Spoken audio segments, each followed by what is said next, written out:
Hey, we're here talking about the Samsung Sero TV, which is a portrait mode TV, but it does something a little special. It turns.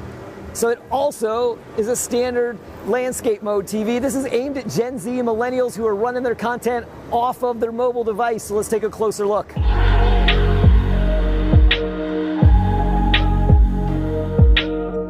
The Samsung Sero TV is a 43-inch QLED 4K TV, and it's aimed at people who use their phones to power most of the video content that they watch. But instead of just having to watch it on their phone or a tablet, they have a 43-inch TV to watch it on.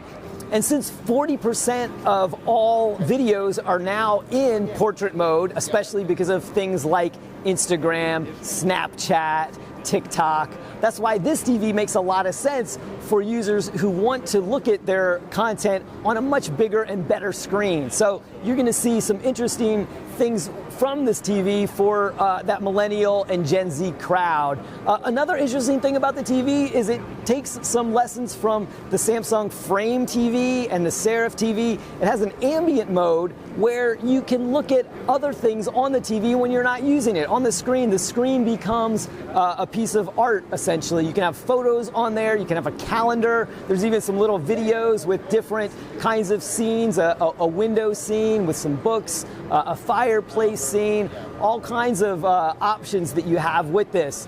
There's even a little thing you can put in the corner that shows the time, that shows the temperature outside, the weather, those kinds of things.